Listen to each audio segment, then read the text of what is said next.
Today, we have gathered to remember and celebrate the life of Paul Walter Youngburg. My name is Reverend Anthony McCarr, and I welcome you to this time and place of remembrance and celebration. We are remembering Paul's life today, and we are grieving his dying.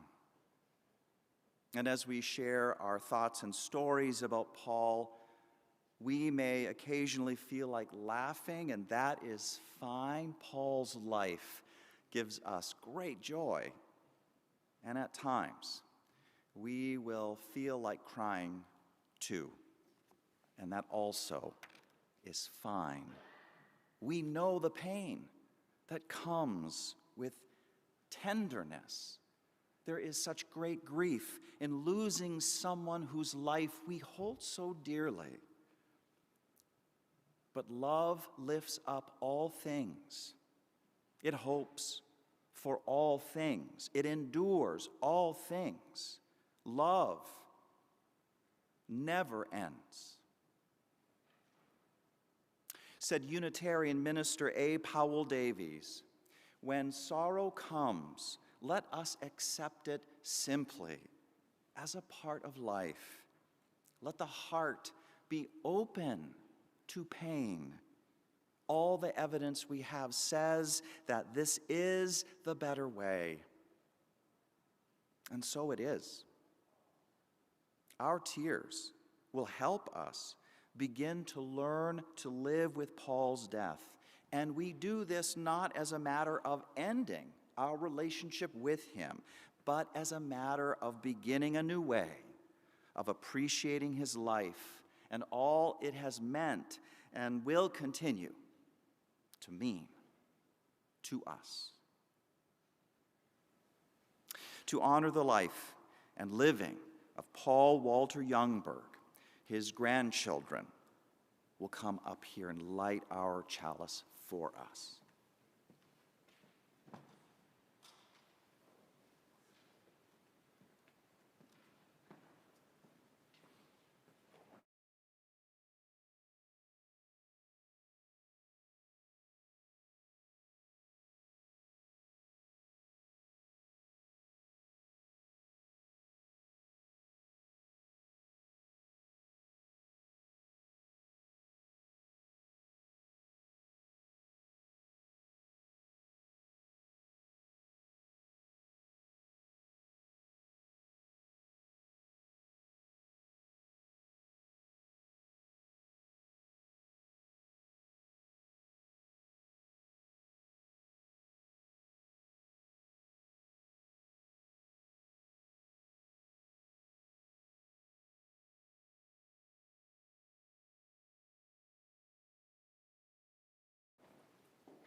We now go deeper into our service with a reading from the Hebrew Bible, from Ecclesiastes, chapter 3. There is a time for everything, and a season for every activity under the heavens. A time to be born, and a time to die. A time to plant and a time to uproot. A time to kill and a time to heal. A time to tear down and a time to build. A time to weep and a time to laugh.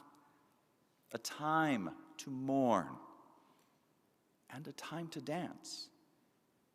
A time to scatter stones and a time to gather them, a time to embrace and a time to refrain from embracing, a time to search, a time to give up, a time to keep and a time to throw away, a time to tear and a time to mend, a time to be silent,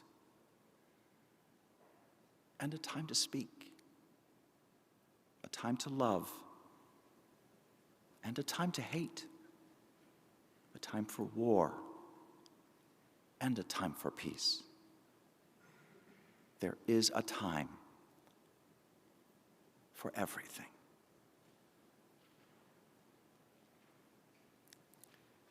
And now, our first remembrance, daughters Christine, Jill, and Liz will step forward and share.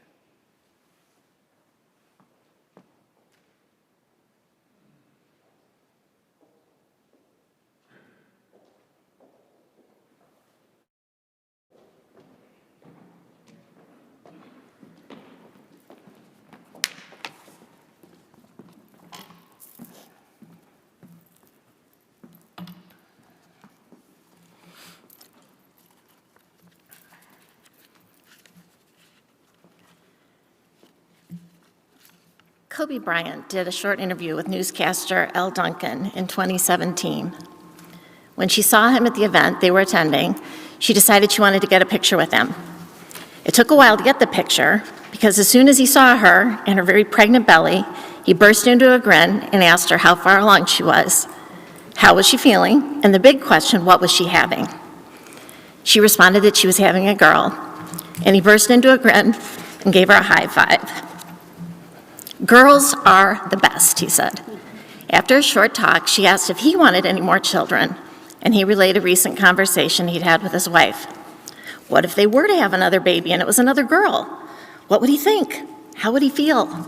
Without hesitation, he said, "What would I think? How would I feel? I would have 5 more girls if I could. I am a girl's dad." Well, our dad was a girl's dad, in the truest meaning of the words. He loved being the dad of 3 girls. He taught us to swim. He taught us to climb trees. He showed us how to treat the people we love. My earliest memories of my dad are from when I was about 5 years old. My memory is of my dad and I riding a motorcycle out to a big field. When we got there, he showed me how to do skeet shooting and demonstrated it several times. We did this pretty often, despite the grandparents' protestations. We grew up in a happy home. I know everybody thinks their parents are the fun parents. They think they have the cool parents. But growing up, I knew my parents were the fun ones because all my friends always wanted to hang out at the Youngburg house.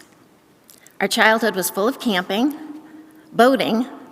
This occurred in all extremes of weather, as I remember being in winter coats and trying to stay warm, huddled in the front of the boat, and playing all kinds of make-believe games with my sisters, many of which took place balancing on a boat trailer. One year, on vacation in Lake the Ozarks, Dad agreed to go horseback riding with us. It never occurred to the 3 of us girls that we'd never seen our dad on a horse. We just knew he could do anything, somewhat similar to Superman, and we were therefore confident he would be an accomplished horseman.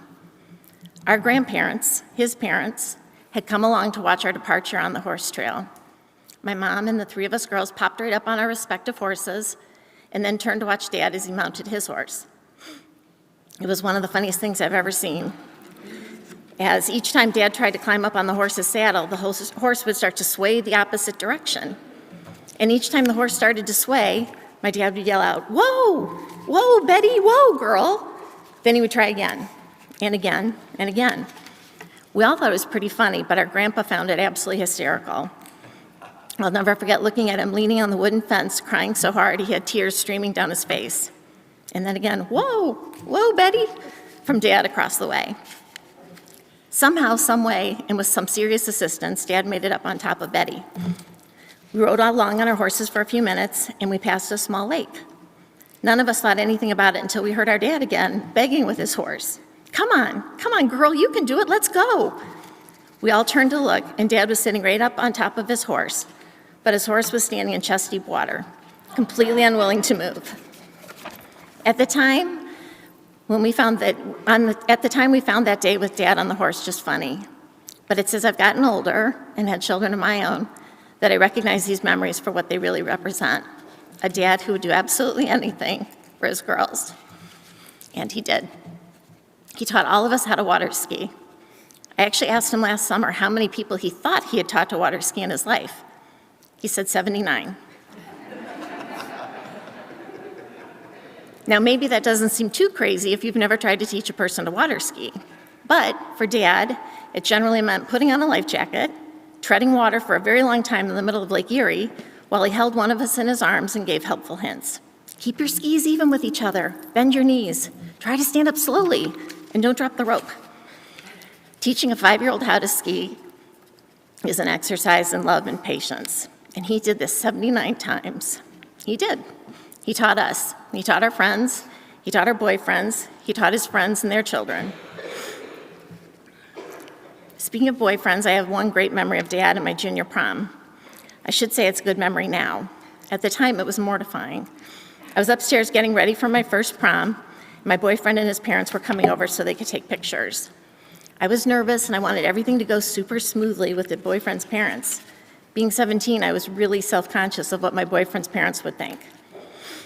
Finally, I came out of my room and there was Dad, dressed in a 3-piece, all-white suit with a bright red shirt and a plaid bow tie. "What are you doing?" I asked, with the true embarrassment that only a teenager can feel. "Well, my little girl's getting dressed up. I thought I should too." And then we both went down for pictures. I survived, and instead of boyfriends, Dad vetted all of the husbands. I remember Dad and Marilyn, Mom and Ray, my sisters, and all my grandparents driving down for college graduation. Dad hadn't met Doug yet, and poor Doug hadn't met most of my family yet. We all went to dinner, and I introduced Doug to everybody. My dad was pleasant. He was even polite. To me, he said, "Honey, it's the first time you've dated someone old enough for you." But to Doug, when he thought I was out of earshot, I heard him say, "You know, if you ever hurt her, I'll find you." Dad had a friend videotape our wedding, and after we'd left for the reception, the camera focused on him and asked him for any last words. He said that when he first had seen us as a couple, he had his concerns, but as of that day, his concerns were at rest. From meeting husbands came meeting grandchildren. Though you might not guess it now if you knew we had 5 children, Doug and I were told we'd never have any. We tried to get pregnant for 2 years, and when finally, despite all the doctor's predictions, I did get pregnant, the doctor had me come in for an early ultrasound, knowing I wouldn't believe it until I'd seen it. The doctor dutifully printed out 3 to 4 pictures of our little baby, a blob, later to become Ted the baby, for me to take home. I remember driving straight to my dad's office. I showed him the ultrasound pictures, and this time he was the one with tears on his face. When Ted was born a couple of days after his due date, Dad was flying across the country for a trade show. He was devastated and called me.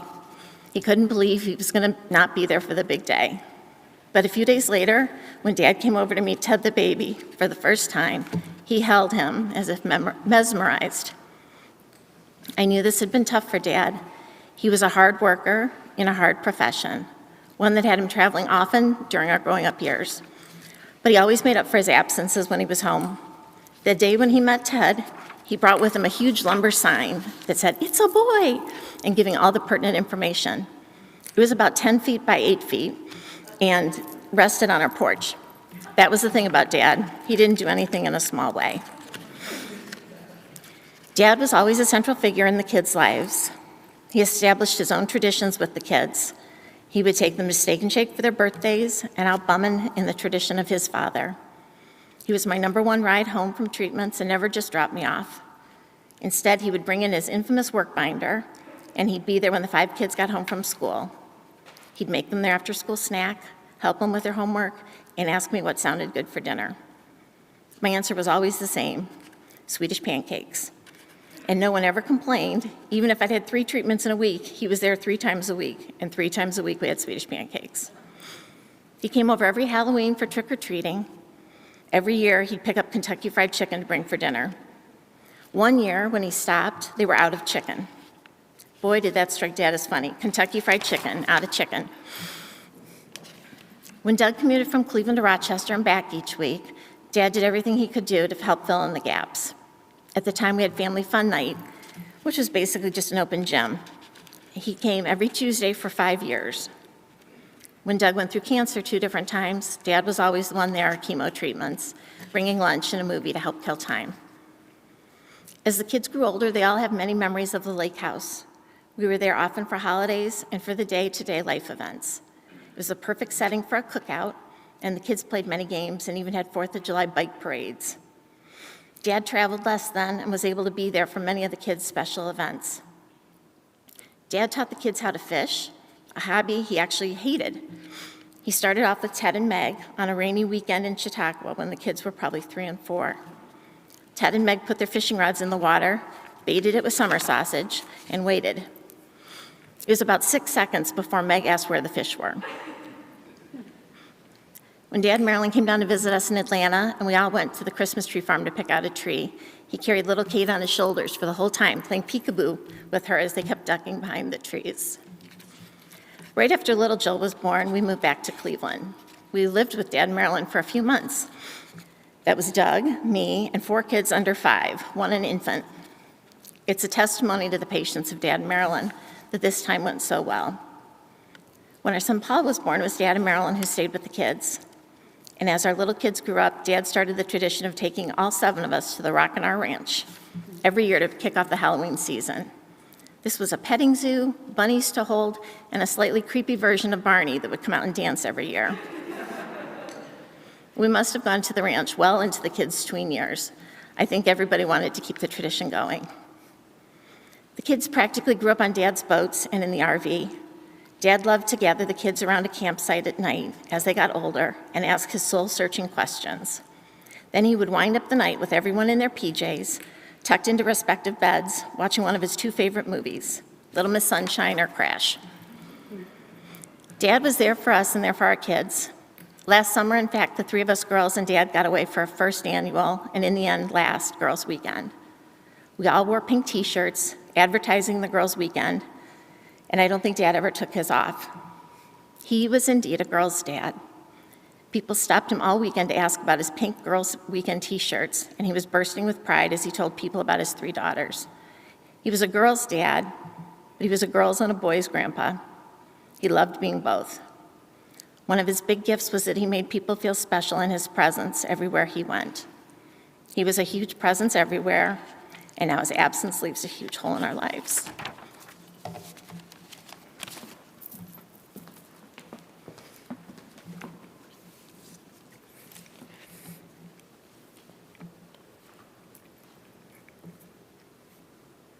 Looking out and seeing some of the people that mattered so much to my dad is just so overwhelming.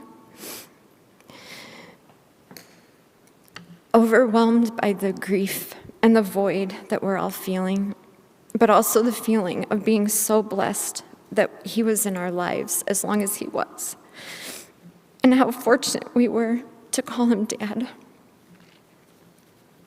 I think we could all agree that my dad was larger than life, a character, someone who was always ready for that next adventure.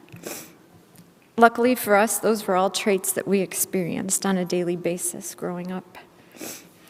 I'll always treasure the times that we spent as a family, either camping, road tripping, boating, playing on the empty boat trailer, swimming, or just sitting around a fire talking.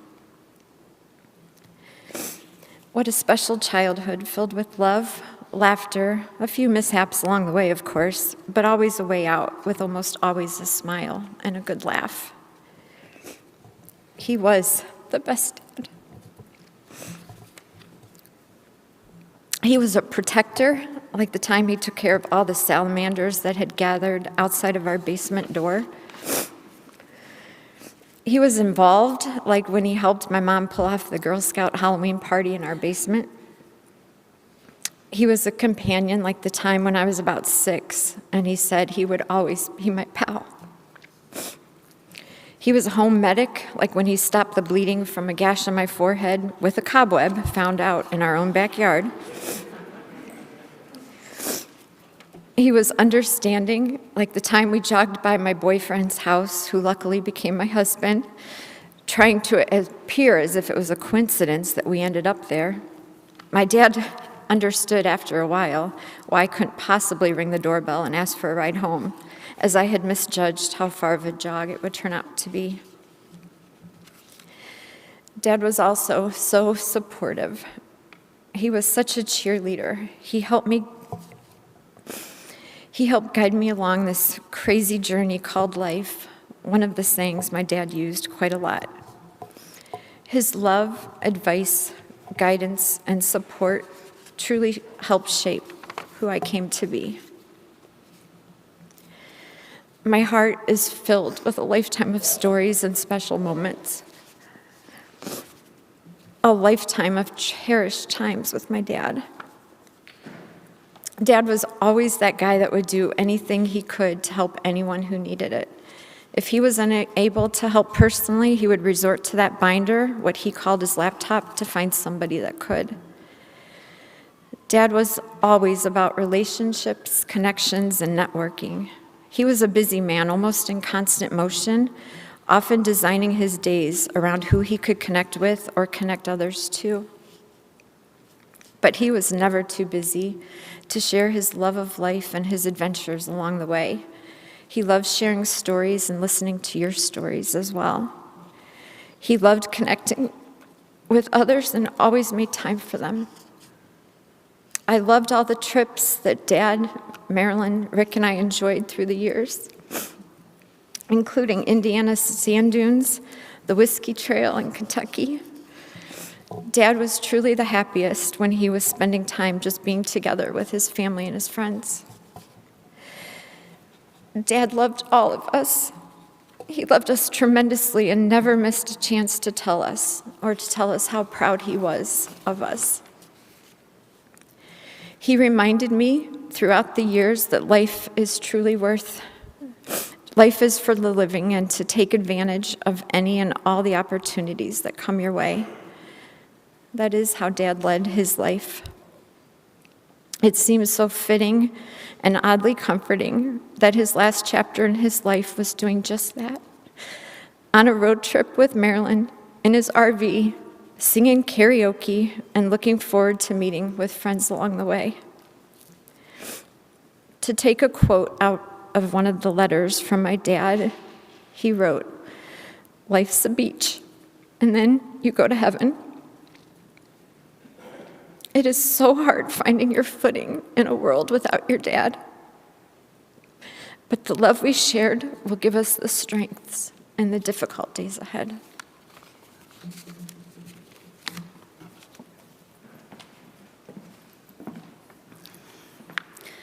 Thank you all for being here today. This farewell is so difficult and emotional for all of us here today, but that's because of who our dad was as a person and how deeply he has touched all of our lives. He was bigger than life, and that leaves a very big hole now that he's gone.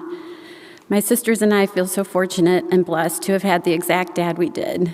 I was the third baby to enter the family and obviously the third daughter, and my dad would tell me that a lot of his friends and coworkers at the time would say to him, "Berg, how are you going to raise 3 little girls? You don't know anything about raising daughters." And his answer was, "They're just little people. I'll raise them the same way I would, regardless of whether they were girls or boys," which is exactly what he did. We grew up boating, RVing, camping, fishing, and always on an adventure, as you can tell from all of our stories. Our dad always encouraged us to be strong and independent throughout our lives, and he happily embraced his role as girl's dad.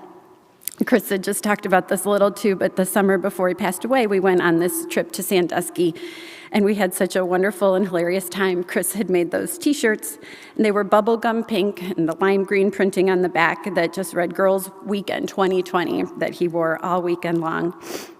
And our dad got a lot of laughs from other people at restaurants calling out, "Way to go, Dad," reading the Girls Weekend on his back, to which he would smile and give his little wave. One of the afternoons, he was relaxing in a pool by the side of he was relaxing in a lounger by the side of the pool, wearing his girls' pink weekend shirt and reading a book as Crystal and I were getting out of the pool. And when I asked him what he was reading, he held up the book and said, "Michelle Obama's Becoming," a true girl's dad. I've learned so much about parenting from my dad, and I've thought a lot about what made him such a great dad. He gave us such a strong foundation from which to spring and a soft place to land when we needed it. Growing up, there was never a shortage of love, security, and support, elements I try to practice and demonstrate in my parenting with our 3 boys as well. I am so thankful for those core foundational elements which have shaped my life, and I have always felt the support and love from my dad along the way. I could tell a lot of different stories which demonstrate these core elements of love, security, and support. The one I decided to share today is from the time that Dave, my husband, his dad had died, and that was obviously a very emotional time too. And Dave and I were in Kentucky with our boys, who were little at the time, about 2, 4, and 6 years old. We were gone for about a week, and we were staying in a hotel from the time Carol had passed away until after the services. And I remember my dad had asked me when the services were going to be, and I had told him, but I thought he was asking just to know what my week entailed and when we would be back in Cleveland. But when I looked up at the calling hours, there he was, offering his love, security, and support to Dave and me, and then to Dave's mom and siblings. He had a big bottle of whiskey for Dave and helped watch the boys who were growing restless from so many quiet hours. When Pops was getting ready to head back to Cleveland the next day, I was saying goodbye to him at the hotel. Dave, the boys, and I were heading back later. At the time, we literally had more boys than spare dollars, and while we didn't want to be worried about money at such a time of loss, the pending hotel bill was weighing on us. My dad handed me a piece of paper, and I asked what it was. He replied, "It's the receipt for the hotel. I took care of it. I just didn't want that to be something on your mind."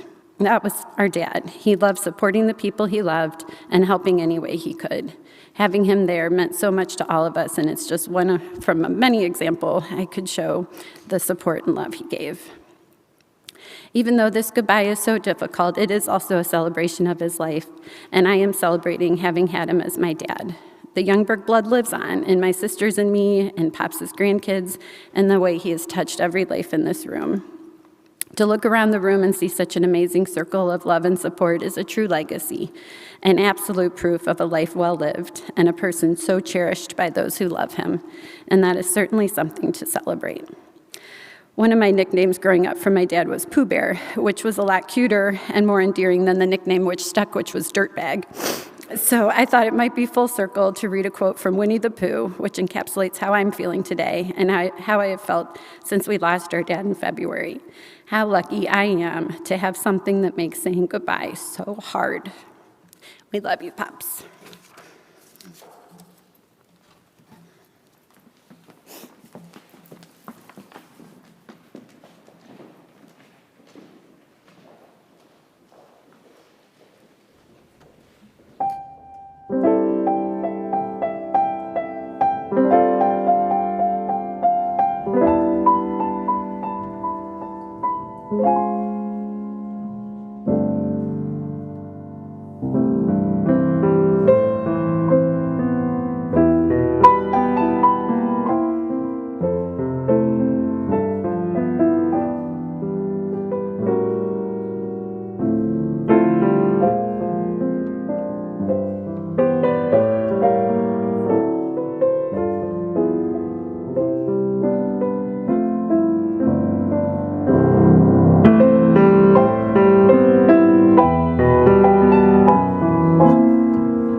And now we will have our next remembrance from John Fabinak.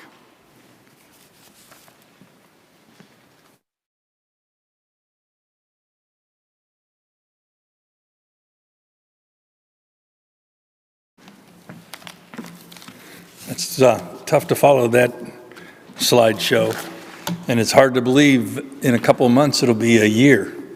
That's really was devastating. Marilyn asked me to speak a little bit about the business side of Paul, but it's really hard to speak about the business side of Paul because you were a friend first, and there was no separation between friendship and business.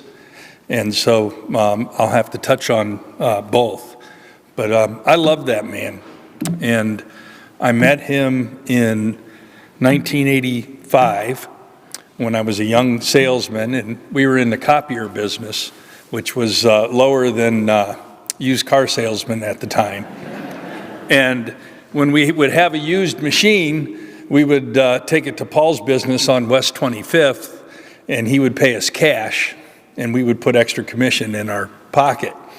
And that's how I met him. And I remember, going to that West 25th address, a little nervous because of the neighborhood, and looking around as I walked in. And then when you walked in, he had the big roll top desk. He had his photos of his campers and his boats and his family. And he'd greet you with that gregarious handshake and booming voice. And it was the start of a friendship for over 30 years. And there probably wasn't a week that went by that I didn't talk to him or spend time with him. He bought used copiers and typewriters, and, I remember leaving there thinking, boy, I feel sorry for him, as a guy that you had to make a living selling used copiers. We were trying to make a living selling new ones. It was even worse to sell the used ones. And Paul and I would remember that and laugh about that, many, many times, especially, after a round of golf at Firestone, or I'd ride in one of his convertibles, or I'd stand in the lake in his backyard and look at the lake, or I'd be out in his boat, or I'd be hunting on his property at sundew, and I'd say, Paul, I used to feel sorry for you. And you've got everything, right? The house on the lake, the membership at Firestone. And he was very, very humble, though he would never really, acknowledge that. And it was easy to underestimate Paul from a business point of view because he was so unpretentious, he was generous, he was self-depreciating, he was humble, but he placed a value on friendships first and then business. And but I do know from a business side and watching him for over 30 years, he was a tireless worker. I mean, he was a hard worker. His trips that he would take out west for business were epic. I mean, you couldn't pack nothing else into them. I don't know where he got the stamina to do that. I was a younger guy, and I'd be like, you're going to play 8 rounds of golf? Seriously? In 5 days, and he was something else. He used personal networking, as one of his daughters said. I mean, he was the master. Okay, he was just gregarious, and he would always look for an angle to make something complete. He used his networking at Firestone like a master. He was just literally amazing.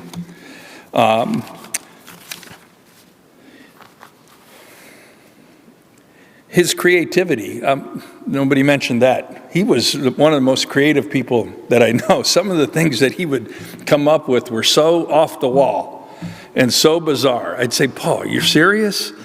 Oh yeah, he would shrug his head and then just carry on with it. I remember his crazy Christmas cards, that were just off the wall.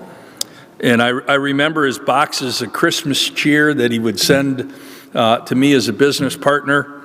That included all things Firestone and more, right? He'd bring his motor home.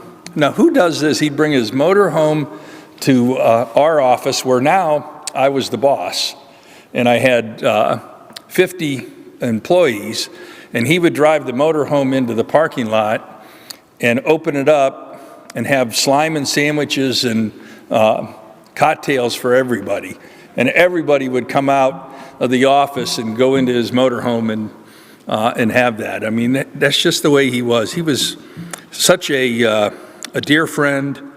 He was a father figure. He was a cornerstone of my life, and I miss him daily. There isn't a day, truthfully, that doesn't go by. But I regret any time I took him for granted.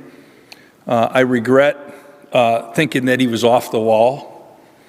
Okay, I regret that I thought he was being obnoxious. Okay, I regret when I'd get mad at him because he wouldn't listen to me. I tell him, Paul, you can't keep up doing what you're doing, and he'd say, nope, I'd rather die. Right? That's what he would say. And he would just kept on going. I regret the times that I thought he was a pain in the ass. And I regret the times that he would call and I'd say, oh, not right now, right? And I wouldn't answer it. But, or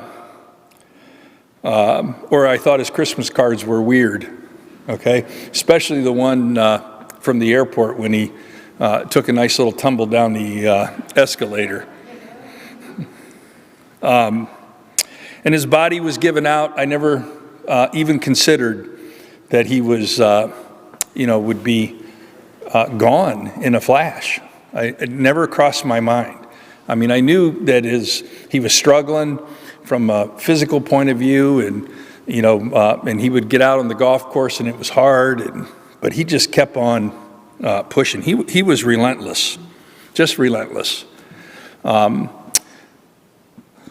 Last thing, though, is I would say that I learned a lot from Paul all the time. And one of them was not to have those regrets, right? He would make a mistake, and it would be like, move on. He would not let that deter him whatsoever. He could have a failure, and he'd just move forward. And he was just relentless about that stuff. And there wasn't one thing that could slow him down that he wouldn't have a positive outlook on it by the next day. I tried to come up with a word that could maybe summarize what I thought of, or what Paul was, and there's tons of words, but one that stuck out to me was gusto. And the definition for gusto is abundance, enthusiastic, vigorous, appreciation, keen enjoyment, and a taste for the flavor of life. And to me, Paul was that. He was gusto all the way. And I miss him terribly. So thank you.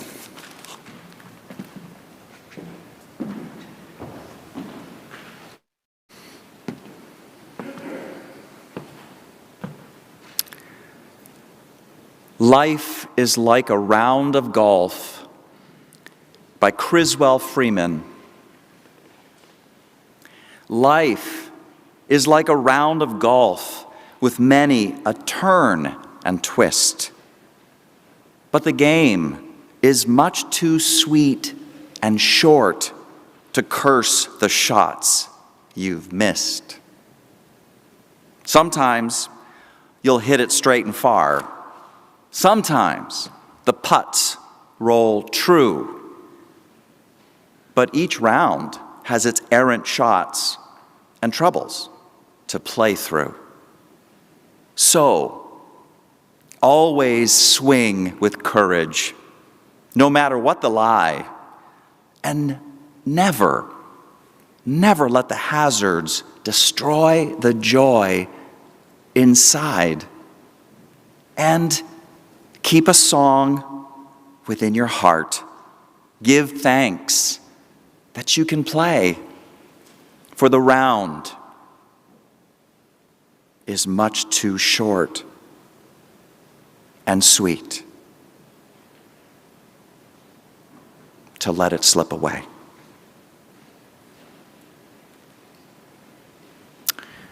And now our third remembrance from Warren Campbell Gaston.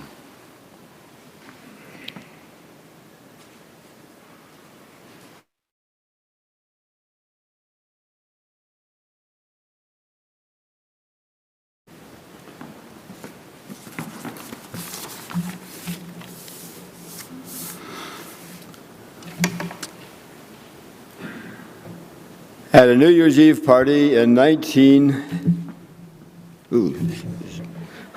podium is moving. In 1986, I walked into a living room and saw this giant, good-looking man with way too much hair standing there. I had never seen him before in my life. I walked over to him. We introduced ourselves. They said his name was Paul Youngburg. As we got to know each other through the friendship of our wives, Paul and I learned something about ourselves. We learned that we were not two peas in a pod. In fact, we learned we weren't even two pods. We were very different people. Paul was at home in the world of business and golf and made it work so well for himself, as John just alluded to a moment ago.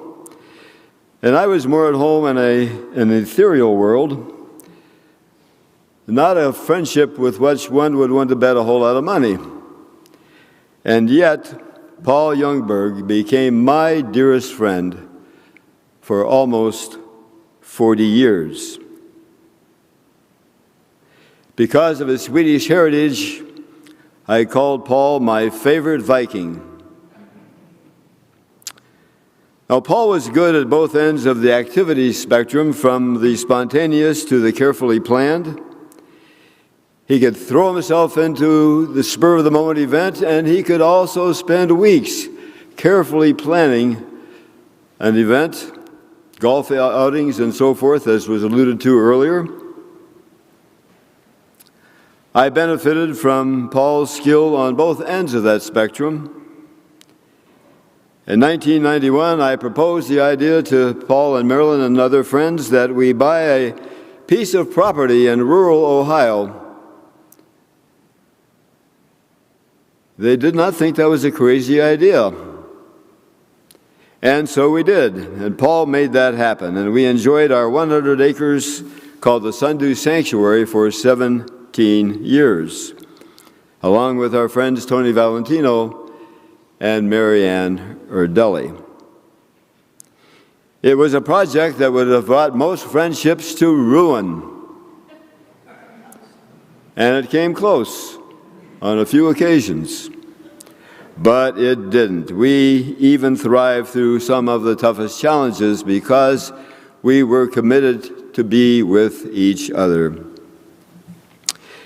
After we sold the property, the 6 Sundew partners took a Mediterranean cruise, and the following year, a cruise through the American Southwest, which, as I remember, was punctuated by drinking a lot of margaritas and a lot of laughter.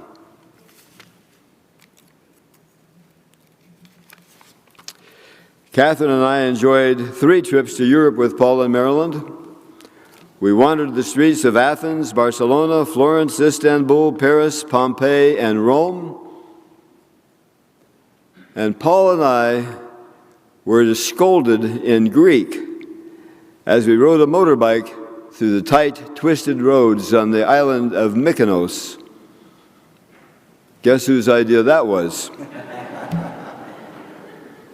The four of us shared 2 weeks in Pismo Beach, California, 2 trips to Acadia National Park in Maine, and 2 months, 2 different years, in New Smyrna Beach, Florida. Oh, Paul was very comfortable and effective in his world, but Paul was also able to step out of his world into worlds that were not quite so familiar and enjoy the differences of those experiences. Not everyone can do that. Some people are pretty much stuck in their own little corner and don't ever leave. But Paul was able to do that. He left. Paul wanted to know about the world, and he listened to Fareed Zakaria on CNN. I remember one Sunday afternoon calling him up, and he's saying he couldn't talk now. He was listening to Fareed Zakaria. So I said, well, okay. I hung up. He went to lectures at the Chautauqua Institute, delighted in the Indian and Hindu culture that he received through the owners of Ross International, who luckily employed him for a number of years. As was said by John, Paul, through his work, combined his 2 passions, connecting with people and connecting with a golf ball. Now, Paul wasn't interested in poetry, which is one of my passions, but Paul was interested in me, and therefore he was interested in what I wrote and what I taught, and in Dancer's Soul, the dance group that I danced with for 6 years, and Paul participated in it one time. And Paul managed to talk me into playing 1 round of golf. 3 of us played, I came in second, and I thought, I've won the Masters. About 1988, I was invited to participate in a group of men that Paul and George Reish brought together. Many of them are in our congregation this afternoon. We were to talk about the real matters of our lives as we experienced them as men, and that meant we shouldn't be talking about cars, sports, or work. And you would think that we would just sat in absolute silence for an hour or so, but we didn't. We talked very, very deeply about things that matter and about things that men often don't talk about. Paul and I shared some deeply personal moments together when my 2-year-old granddaughter Caitlin became very ill and then finally died at the age of 2.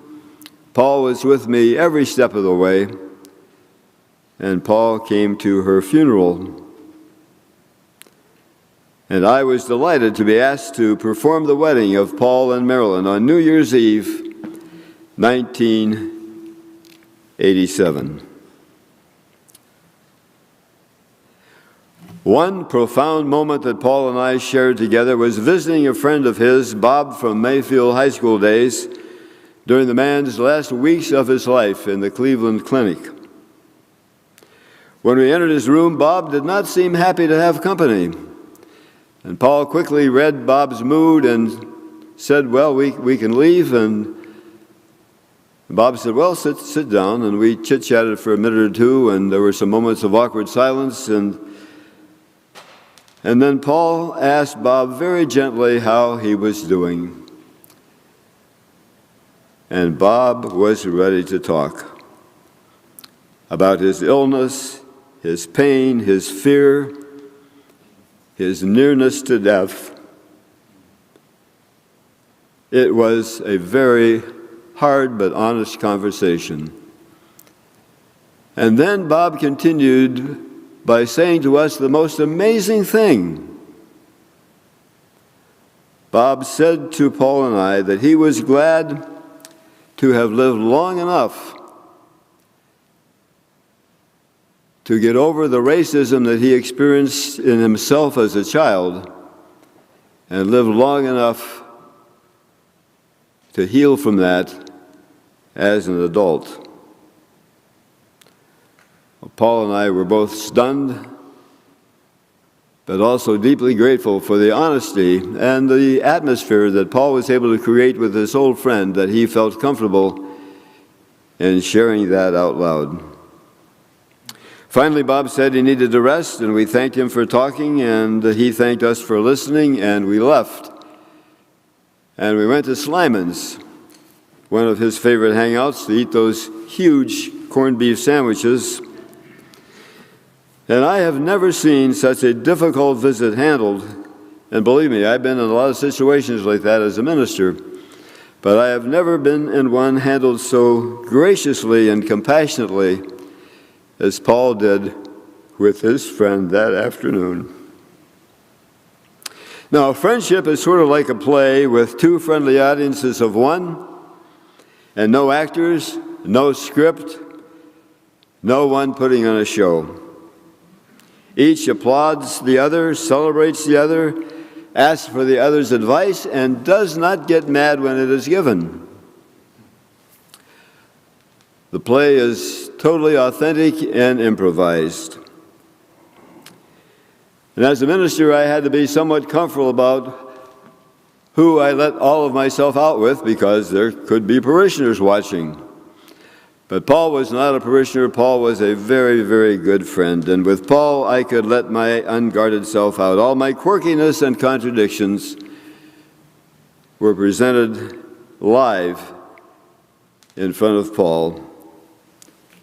And Paul was able to do that with me. Up until the time I met Paul, the only Viking I knew was Hagar the Horrible from the comic strips. Then I met Paul, the Swede, who I called Paul my favorite Viking, who was descended from Vikings, I'm sure, as his Swedish ancestry would tell us. But Paul was no Hagar.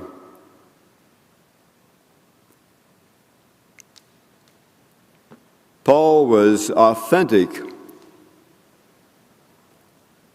Paul was honest. Paul was kind.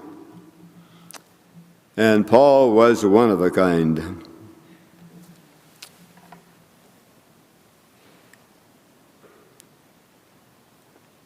And one of the best things I know about myself during the last third of my life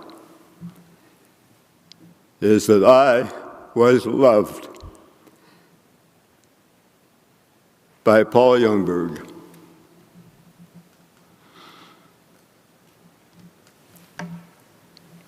Paul Youngburg brought bounding energy and enthusiasm and genuine care to every relationship he had. And each one of us in this room, because we knew Paul, received a deeper, larger life.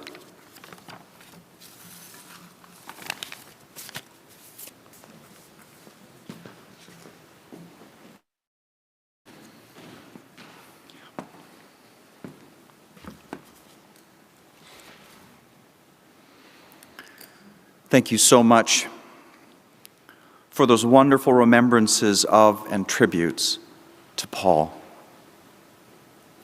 And now we open up the floor to those who might have something briefer to share. One at a time, you are now welcome to step up to the mic and share from your heart.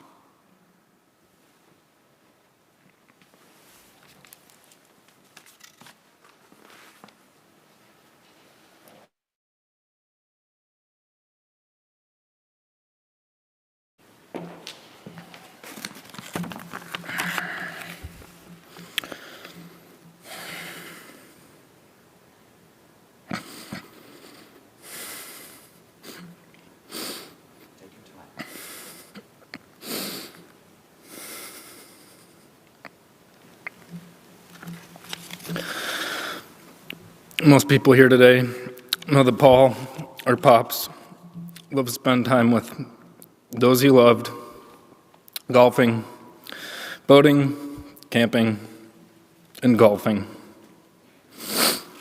He really loved when he could incorporate one or multiple of these things together, or better yet, all on the same day. No, this does not include a half-assed attempt at one or all, but rather playing 36 holes in the morning, followed by a boat ride in the afternoon, kicking Halloween trick-or-treating off with a pig mask and a bucket of KFC, topped off with a camping trip at Sundew in the evening with a big bonfire to end the night. If there was such a thing as a perfect day, this was it. Rain or shine, it was happening. Always making time to be there for you when you needed him the most, supporting you at games, events, rehearsals, finding a way to make you laugh.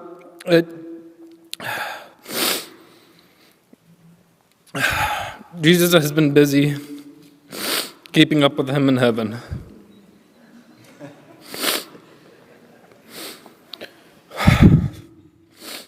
One of the things that really brought us together was our shared love and passion for cars, boats, and camping.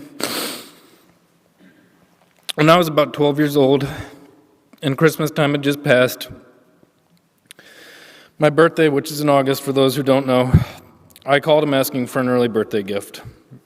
I could tell he was annoyed with my early excitement until he heard what I wanted. I asked him for a weekend with him and my friends.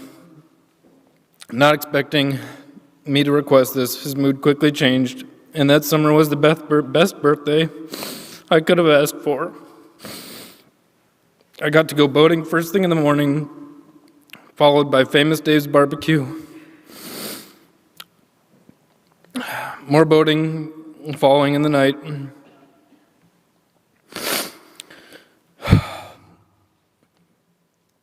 It was on this trip I saw my first rated R movie.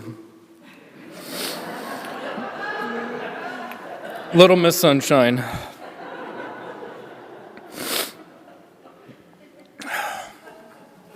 A few years later, I was about 15 years old. And I only know this because I was so close to having my temporary permit. He invited me for a weekend in Detroit that combined golf, a work dinner, and a hotel room. In the hotel room, we also shared a bed. He claims he requested a 2-bedroom. We slept, or he did, while I laid next to him, listening to his snores and some tossing and turning.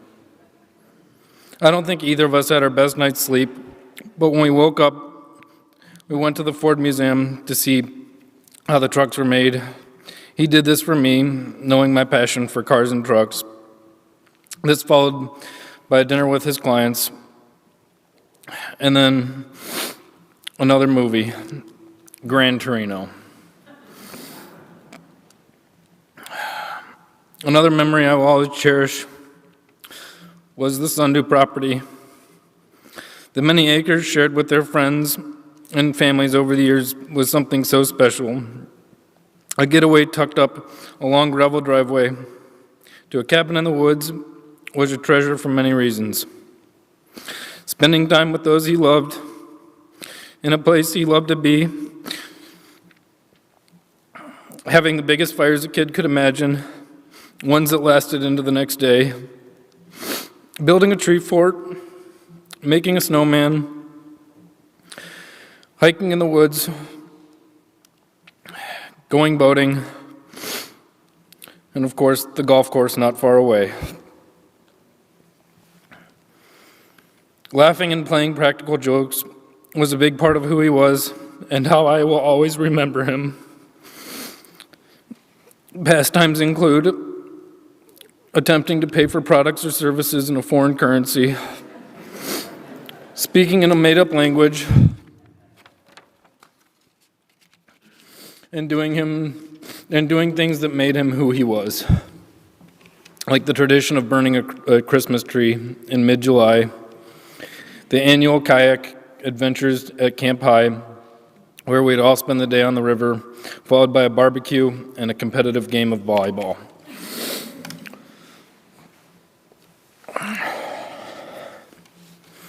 After moving back from Seattle, I lived with Paul and Marilyn for a couple of years. What a special time it was for all of us. We often spoke how great it was that we were living together and how it benefited everyone. Playing Scrabble together, having fires, drinking, watching movies, going out to dinner, golfing, and talking after long days with each other. One of the most quintessential Pop's days or moments memories was one that involved a long overdue boat ride. He had just started his recovery after an infection in his hip prior to surgery when he had a sudden urge to go boating. I, of course, said, "Let's go," and we did. Things started out as good as they could, given the circumstances and the weather. We were out on Sandusky Bay, not quite Lake Erie, when he started to get hungry and suggested Famous Dave's for lunch. We proceeded the pleasure cruise slowly and enjoyed the late morning, early afternoon over a beer before we got there. Life was good. We make it to the dock. This is where I realized maybe this wasn't as good of an idea as we both thought. Unable to get out of the boat and onto the dock, a younger lady with her mother sees the struggle and jumps in to help. We made it into the restaurant. The solution was call his surgeon.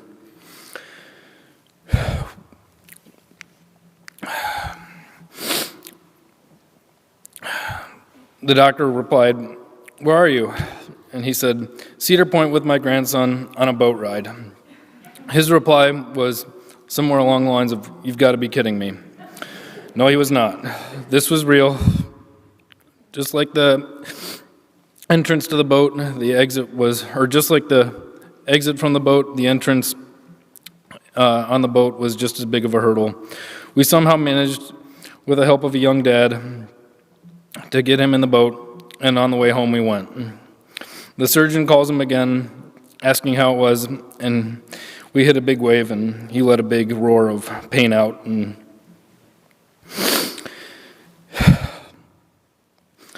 the 45-minute ride turned into 2 hours or more, but the point is, he lived each day to its fullest, enjoying what it had to offer, taking advantage of every opportunity he had. Marilyn, family, and the acquaintances were the three things that kept him motivated and drove him to do all the things he did for each of us. Sometimes it was not what you wanted to hear at the minute, but it was what you needed to hear. Most of the time he was right, despite how crazy the idea seemed at the time. He was always there offering solutions, support, and advice in any way he could. One of his favorite and best traits was connecting with you, with the people he knew. From his binder, he was always so proud of the binder, but not just the binder, the people that filled it.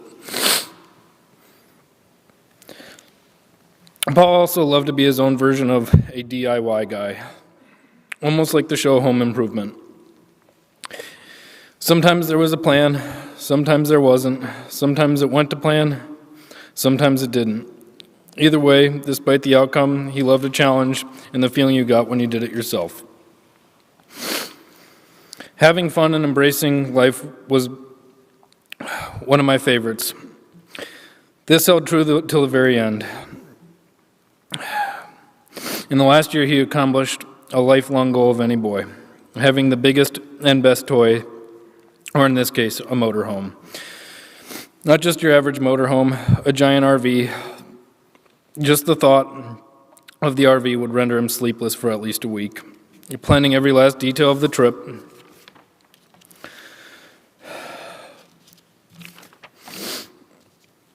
I admired all the effort, passion he put into being on the road, doing what made him happy when most people would have given up on it at this point in his life. The last time I got to see him was the night before they left on that trip. He went out on his terms, living life the way it was meant to be. Each moment doing what you loved, embracing the journey along the way. Captured on film, at a tiki bar singing Pretty Woman, at karaoke, while on vacation, golf trip, and a work trip. I think one of the most powerful lessons he taught me was life, and you have to live it. Do what makes you happy, give it your best effort, do things that make you and others uncomfortable, make memories that last forever, love yourself and your neighbor, be spontaneous, be different, and be you. And to laugh, to love, and to live.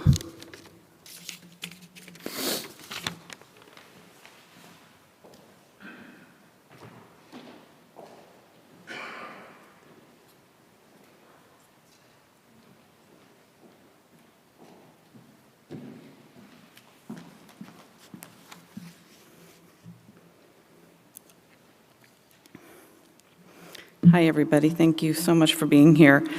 I'm Kirsten. I'm Paul's oldest stepdaughter.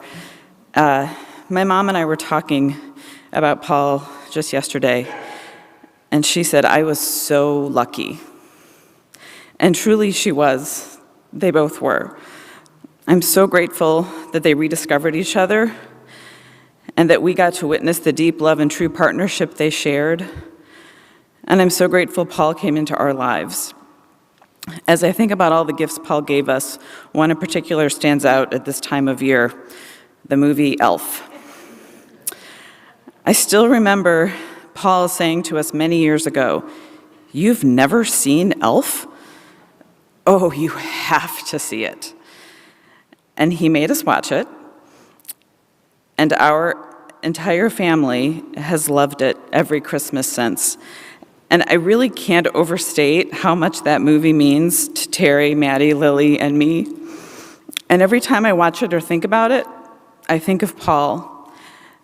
And I think of his unmatched capacity for joy and his need to share that joy with others, whether you want it or don't want it, especially if you don't want it. He was on a mission, and we're all better for it. When Paul and my mom married, I was 16 and still very protective of the fact that I already had a dad. At first, I would only refer to Paul as my mom's husband. But Paul was masterful in his role in my life. He never overstepped, but he continued to forge a deep connection and closeness. And he soon became not just my mom's husband, but my beloved stepdad. I miss Paul very, very much. And this grief is heavy. And I'll end by sharing something someone said in an interview I saw recently about loss that really resonated with me. I want to hold on to this grief because it's all the unexpressed love. And that's just it. It hurts, but it's also very satisfying. It means so much to feel this grief and to continue to express love for Paul, even after losing him. It keeps him with us, and that's all we want, isn't it?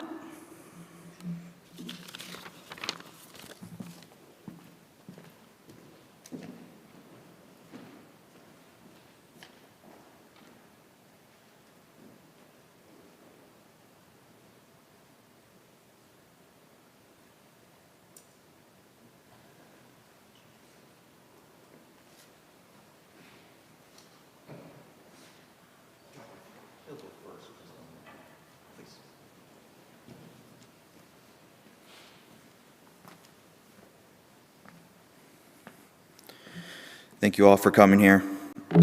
I have a very short thing I'd like to say. There comes a time in a man's life when he must look back upon his life and judge things he has done and things he has created. He must look back and think to himself if he is proud of what he's done and what he has created. There's no doubt in my mind that my grandfather is proud of the family and the relationships that he has established. My grandfather has been a businessman since the moment he was born, and I don't think he has ever stopped being one since the day he has passed. Not only in business did he sell people used copiers, but he also sold people on life. He quite frequently sold people on boat rides that were very last minute and RV trips that no one seemed to see coming. But my grandfather was someone who was a man of honesty. He always appreciated the honesty that came from people that were important to him. I miss him very much. There's no doubt in my mind there. One time we got together as a family, and we did this quite often. He wanted us to go around, see what was new with us, see what was new with our lives. And I spoke relatively openly about the anxiety that I suffer with. And it, I guess, struck a match with everyone. People seemed to become more open and talk about more personal issues, and it grew us closer together. Later that week, I believe, I received a letter from my grandfather thanking me for being so open.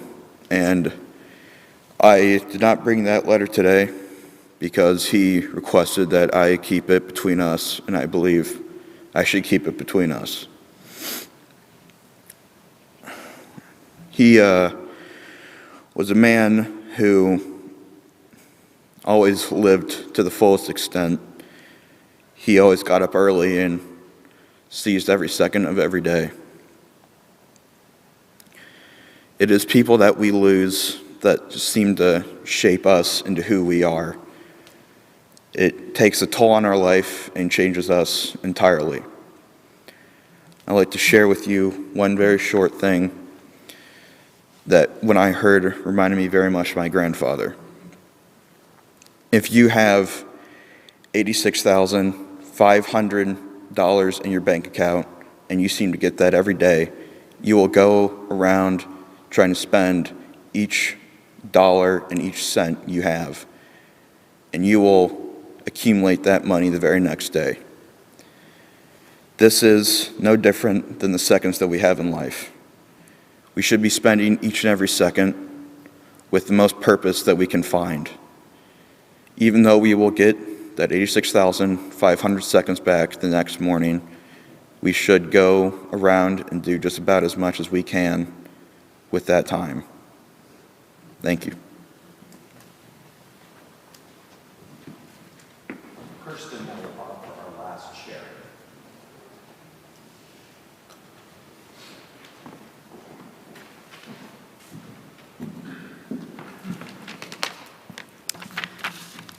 One of Paul's dear friends and longtime colleagues from Ross International, MK, shared this, and my mom asked for me to read it. MK wrote, "Marilyn, I am honored and thankful to you to give me an opportunity to say a few words. I asked myself this question: who was Paul to me, my family, and our business? Was he a mentor, a friend, a father figure, a golf buddy, a road warrior, a respected colleague, a Dutch uncle to my family, a fine human being, or all of the above? We can call him caring, passionate, persistent, giver, honest, and the list will go on. One quality I admire about Paul the most was that he was never afraid of trying something new out of the box. Sometimes he used to go too far, but he never stopped trying and never gave up. We all have many stories to share about Paul, and I will share one with you. Many years ago, Paul and I were in Chicago, in the Chicago area, calling on dealers. One day we had an hour available between two meetings, and he asked me, would you have time to meet with my daughter, Jill? She teaches in a school nearby. We can stop by and say hello. I asked Paul if Jill was expecting us to come to her class, and Paul's answer was, we can give her a surprise. We stopped by and spent 30 minutes with Jill and her class. We had a great time. By that time, I knew everyone who was related to Paul or knew Paul well was used to such surprises. We all have a little bit of Youngburg in us, but he had it all. We will always miss you, Paul.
Love gathers us here today, and this is so important, our togetherness, just to be together, to look into each other's faces. It takes away the loneliness and draws our hearts together in the healing which we can offer one another. At such times as this, the various faiths which may sustain us separately, they come together in a harmony that cuts across all creeds and assures us of the permanence of love. We know the pain of too much tenderness, for sure, and we also know the desire to celebrate a wonderful life, our favorite Viking. Yeah. We've heard this note of celebration and all the tributes we have heard just moments ago. People who know Paul, love him, appreciate him so much. And I would only add a few additional notes. As one who had only begun a relationship with Paul and has come to know him much more deeply and profoundly through your stories and your laughter and your tears. One story comes from Paul himself, but the 14-year-old version of him when he was in 9th grade.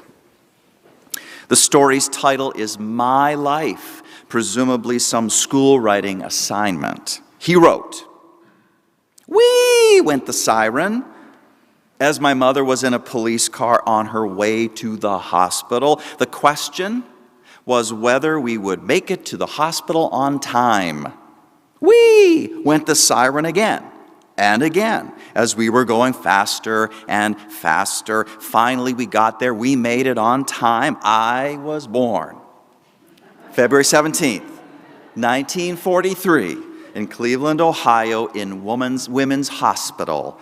I was in a glass frame when my dad came to see me. He was making funny faces at me and making funny noises and all. I guess he was so excited, he did not know what he was doing. That's the story from 14-year-old Paul back in October of 1957. There is more to it, but you can already sense Paul's unique spirit and personality, which all of our stories have testified to. And that is God saying amen, right? Part of Paul's uniqueness was surely his utter reliability. And Christine, his daughter, has so many stories about this. Paul taking her on college visits and always available to take her home when she needed to come home, or what it was like when she and her sisters were much younger and they were going trick-or-treating. Christine says, he took us every year. One year, when Liz was about 3, the neighbor upon whose door we were knocking opened the door, hissing and raising his arms, dressed as a vampire. Liz fell straight back. right into Dad's arms. That was a great analogy, she says, for life as Dad's daughters. He was always there to catch you when you fell, arms wide open.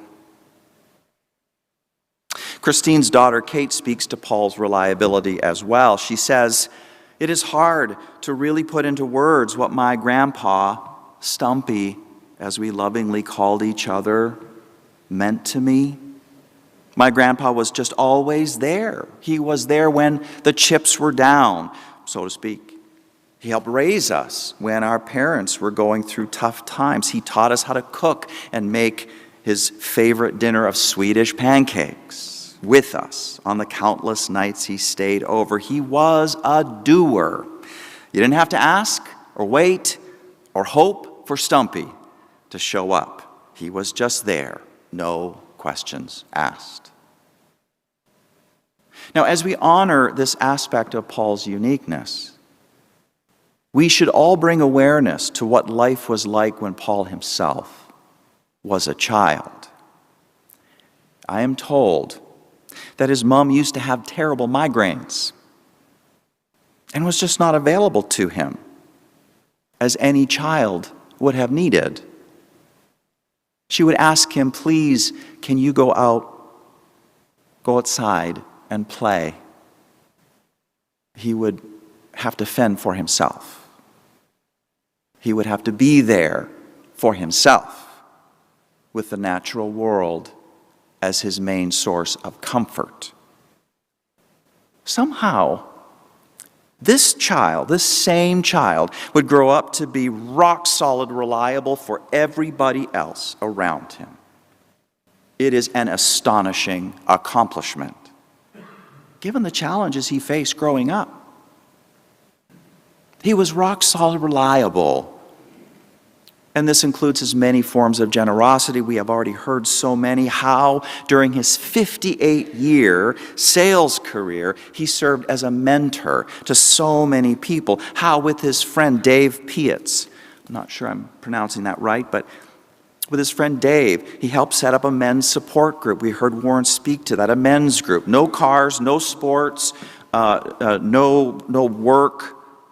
Talk about things that men don't normally talk about. We need spaces like that in our world, and he was a part of making that possible for so many other men. How? About 5 years ago, when he heard that another friend, Jerry Jane, was in the market for a motorhome, Paul reached out to say that he was moving and that he would like for Jerry to have their motorhome for pennies. Jerry goes on to say, in return, Paul asked if he could borrow it once or twice a year. And then he says, only one kind of person would do that, Paul. So many people have experienced what we heard Christine say from earlier, that he was always there to catch you when you fell, arms wide open. Daughter Liz also speaks to this. She says, after I had had our first son, I was in the hospital, having recently given birth. It was July in Cleveland and had to be close to 100 degrees outside. The nurses had come in and they'd offered me dinner for the night, beef stroganoff. After the day that I just had, joyful but painful, I did not feel like a gravy-laden dish covering brownish-gray mystery meats. My dad walked into the hospital room with a Euclid Coast custard chocolate milkshake. And she says, here's where the angels go, ah. And she says, this is but a small story, but it depicts how my dad just loved showing up in support at places, and how welcome his company was, and how perfect his offering. How perfect his offering indeed. And so daughter Jill can say, he valued family, friends, connections, and networking. Those were part of each and every day for him. How lucky we were able to be on the receiving end of that. Dad would do anything for anyone he could. He gave to others in more ways than I will ever know. He is a true inspiration of living life to the fullest. And we've heard that word from John a while ago, gusto. Gusto, great example of the joy of Elf from the movie. Jill goes on to say, he gave us so many experiences in life, from camping, boating, enjoying a fire outside, just talking. I treasured each and every moment. He would always say this, she says, "Oh, this crazy thing we call life." Have you heard that before? Oh, this crazy thing we call life. And she says, a quote we still use when things just happen in life.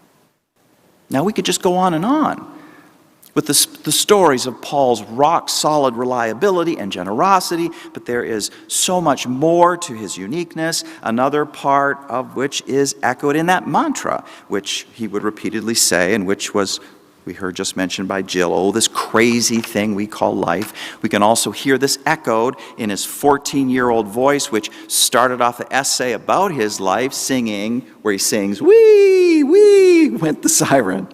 I'm talking about a sense of humor, his sense of humor. Life might be a crazy thing, but it is a thing to be enjoyed with gusto, and the craziness only needs to be magnified. So as a kid, Paul one day came home, as a kid, only to short sheet his parents' bed sheets.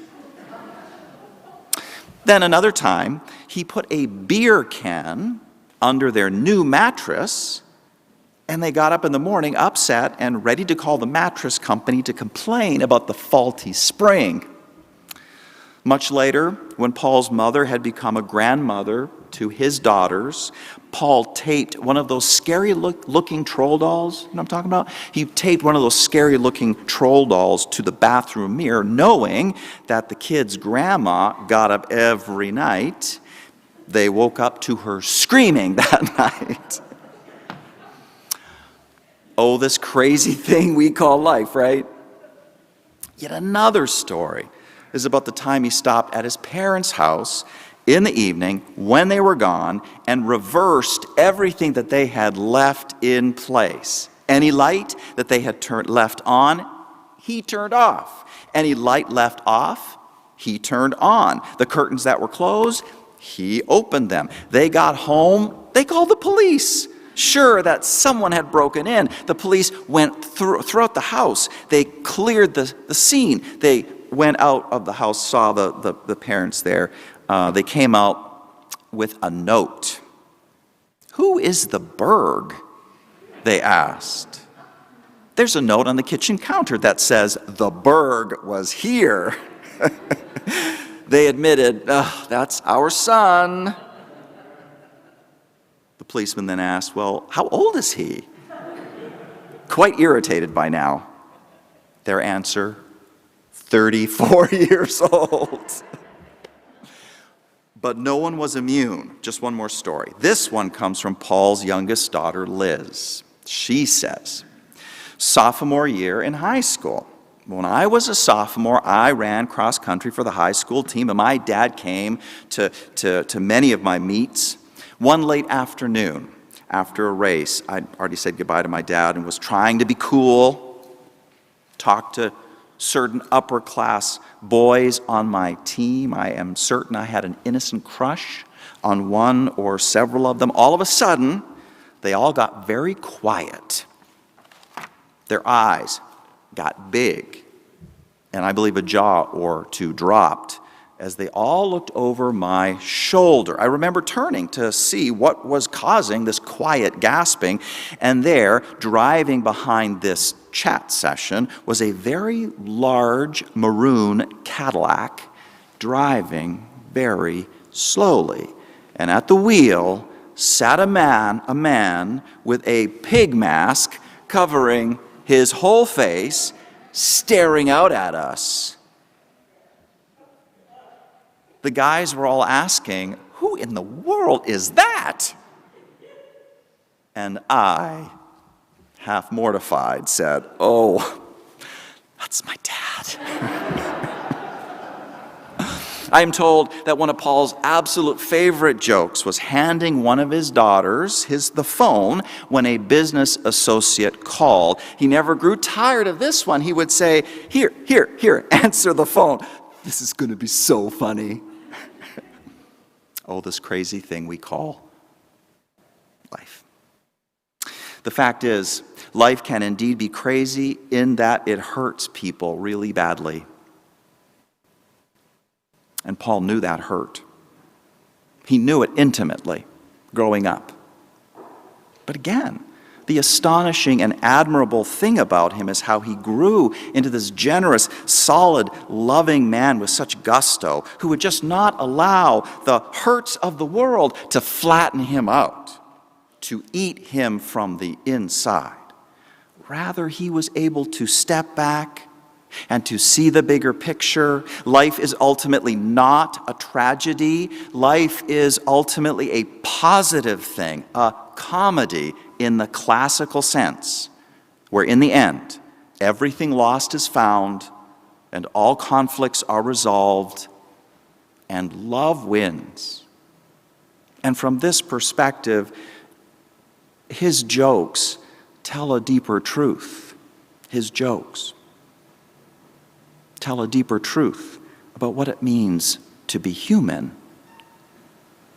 And this leads directly to the third thing about Paul's uniqueness, which is his sense of perspective, his wisdom. Perhaps it's crazy wisdom, but wisdom nonetheless.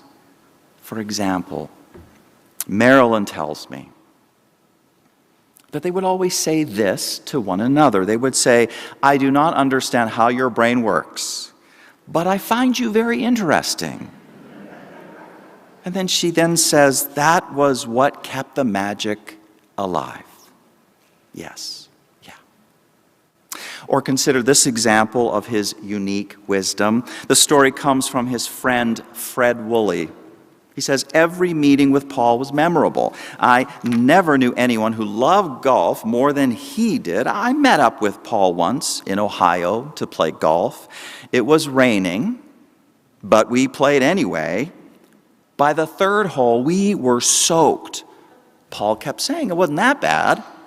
After 9 holes, the water in the fairways was over our shoes, and we had to use 4-inch long tees to hit the ball, or the ball would be under the water. On the 11th hole, the groundskeeper stopped us and said they were going to close down the course because there was a thunder and lightning storm coming. Paul looked at him and said, really, it isn't that bad. And then he concludes, I will miss him forever. I absolutely had to tell this story because a similar one involves me. I was there. Paul, in an email to me from June of 2020, the day before we were planning on going golfing at Firestone, but the rain was extraordinarily heavy that week. So he writes to me in capital letters, all capital letters, the monsoon. And then he says, I hope the monsoon is over. Good thing Firestone drains well. My response, well, it is a monsoon for sure. Paul, what if it rains tomorrow? Do we try for a different day? Or his reply, I think the weather looks okay for tomorrow, so let's plan on playing. If it is horrible, we can bail or we could play 9 holes. My schedule is getting full for the summer, so I would prefer if we make tomorrow work. See you tomorrow about 11. My response is, okay, I got it. Which is when he told me a story. Paul was great because he would listen to your stories, but he had so many to share of his own. So he shared this story with me. Long story to bore you with, he says. When I was 16, I planned to rent a canoe about 1 hour to the east. My buddy was going with me and our girlfriends at the time. Bob called me the night before to cancel, said it might rain. I went with my girlfriend, later my wife. It rained about 20 minutes. We had a great time. Bob called me on Monday and said, hey, Paul, did you rent that canoe? I said, yes. Then he said, well, did it rain? And I said, yes, it did for 20 minutes, but we had a great time. I made my life decision that day, he says.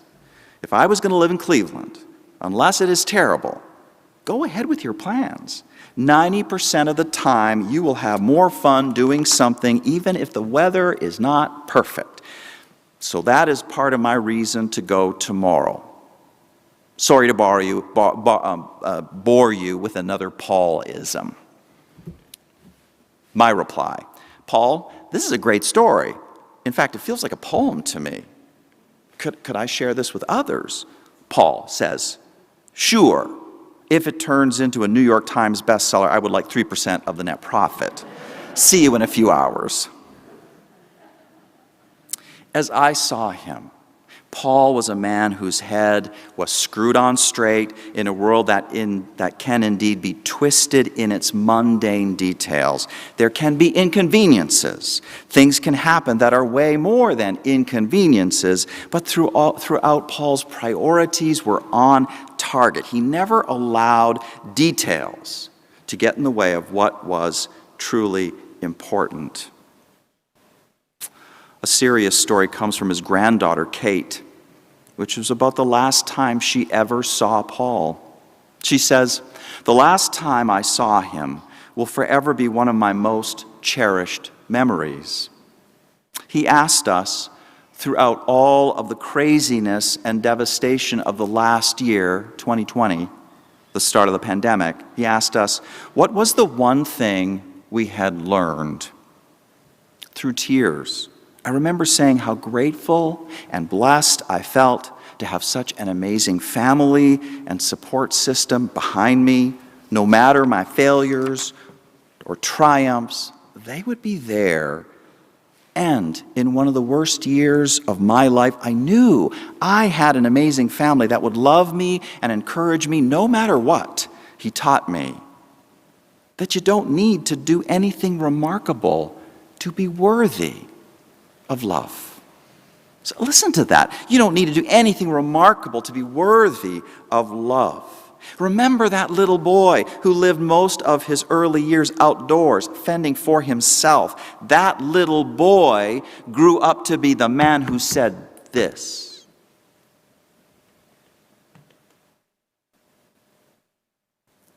And now we do the hardest thing, to acknowledge the death of this man whom we love so much. I know this service could go on for about 4 more hours. It won't, but it could. This man whose personality was so big and many-sided that he had to have different names for different people who knew him in such big different ways. Pops, Stumpy, the Berg. This man who was also cool, as this story from stepdaughter Kirsten attests, the night I first met Paul, when he showed up at our house to take my mom out for New Year's Eve, he pulled up in this large red convertible. When 15-year-old me saw this very exciting car, I ran through the house screaming, Mom, he's got a convertible. You have to marry him. And then she says, how lucky I am that she listened. How lucky we are to have known this person. And I know we are all missing him. I am missing him.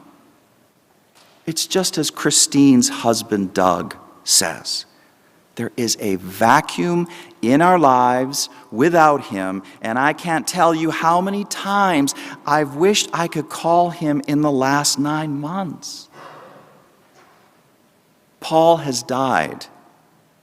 But what I most want to say is that death does not have to end our relationship with Paul. Paul is inside each of us as we each navigate this crazy thing we call life.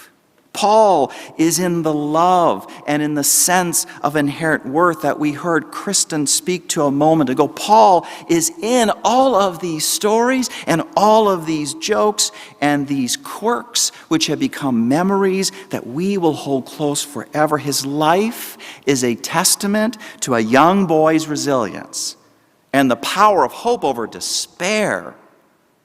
This is his legacy, which he leaves to each and every one of us which we are celebrating today. And this is how he will continue to catch us when we fall backwards, surprised or horrified by what life brings us. Just fall back into his arms. Fall back into your memories of him. What would Paul say about it or do? How would he be rock steady reliable? How would he be generous? What joke would he make or pull off? What larger saving perspective would he bring to the situation that is irritating you or is worrying you? Fall back into his arms. He will always be there. So always swing with courage, no matter what the lie, and never let the hazards destroy the joy inside. And keep a song within your heart. Give thanks that you can play, for the round is much too short and sweet to let it slip away. Please now join me for a time of meditation. I invite you to close your eyes as you feel comfortable doing so. Let your consciousness dwell on these words from an unknown source. To live is to take part in the world's venture. To live is to be a partner in that endless creation that goes on from age to age. The life of each of us makes a difference. The world, the course of history, the finely spun web of human love, these are changed forever by every man and woman and person who lives. How then can a life cease to be? Each life sets its mark on the universe, a mark that neither time nor death shall erase. No life can ever again be as nothing that once has had its part in the world's creation, in the fellowship of love. We never cease to be. Let that be our meditation, the meditation of our hearts this day. Amen.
Humbly, we must acknowledge that answers to the questions which death raises in our minds may never be settled.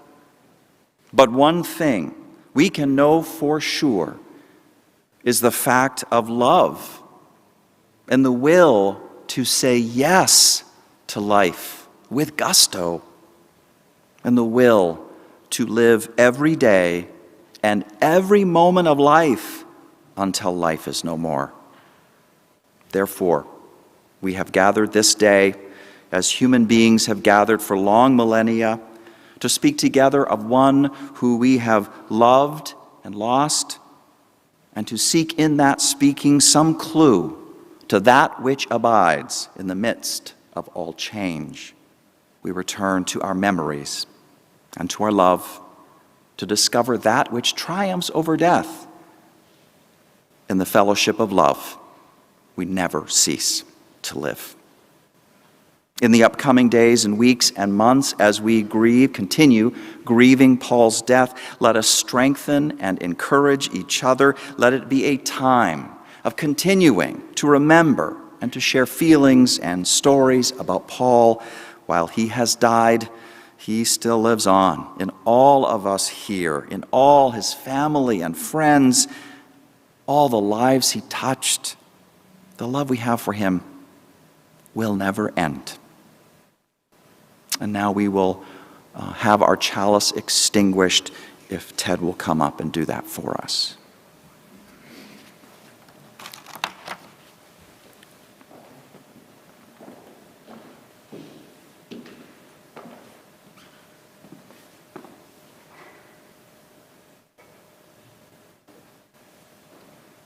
The chalice is now extinguished, but its light, which represents Paul's life, nevertheless lives on. So let us carry this flame with us as we leave this place and share the joy with those you know and with those you love and with those you have yet to meet. We now conclude this celebration of life. Please rise in body or in spirit. Humbly we stand in the face of death.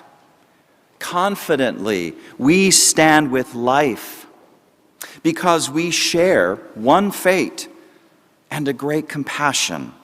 Our strength is the strength of all humanity throughout all time.